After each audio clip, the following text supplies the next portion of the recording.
If you have never truly studied the quiet chess match of this dialogue, please pay close attention. I need a man who has powerful friends. I need $1 million in cash. I need Don Corleone, those politicians that you carry in your pocket. If you notice, Sollozzo started by sounding arrogant. He showed no respect in his tone toward the Don and his family, thinking they would jump on his offer immediately because he felt they are just like others who would be greedy and accept any conditions for the constant money flow he offers. So I received 30% for finance, political influence, and legal protection. That's what you're telling me. That's right. Why do you come to me?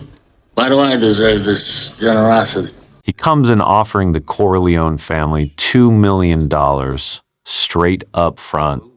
He's stroking the Don's ego, trying to frame this dirty narcotics business as just a modern necessity. It's the perfect trap wrapped in flawless courtesy. But look at the old king. He doesn't raise his voice. He doesn't insult Sollozzo or his dirty trade. Instead, he acknowledges the profit. He validates the offer. And then he pulls the blade. I must say no to you. Look at his eyes right here. The entire trajectory of the family changes. The Don offered total refusal, wrapped in absolute respect.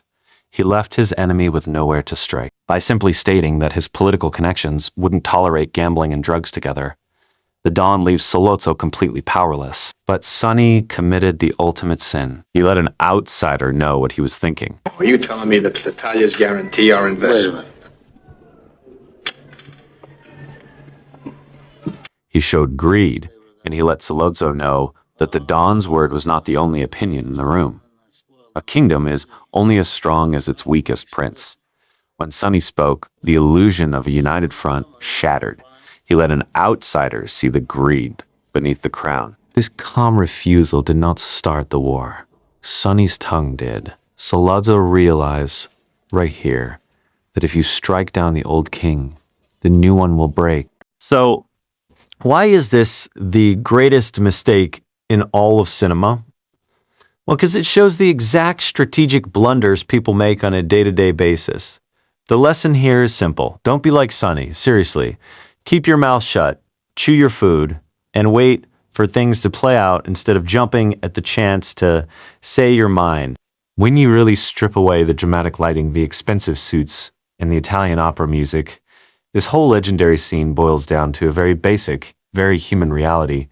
The second you let an outsider see the cracks in your fortress, you invite them to tear the whole thing down. Sollozzo didn't leave that room thinking the Corleones were all-powerful. He left that room knowing exactly who to aim the gun at. The old king played a flawless game of chess. The young prince played checkers loudly and tipped over his own king. The Don understood a truth that most people forget today. Absolute power doesn't need to bark, and it certainly doesn't need to show off its greed. He gave Sollozzo a beautiful, respectful no, and if Sonny had just stayed a background extra, everyone walks away healthy. Never let an outsider know what you're thinking. Because the moment you let them see the greed beneath your crown, you give them the exact blueprint they need to take it from you. Never tell anybody outside the family what you're thinking again.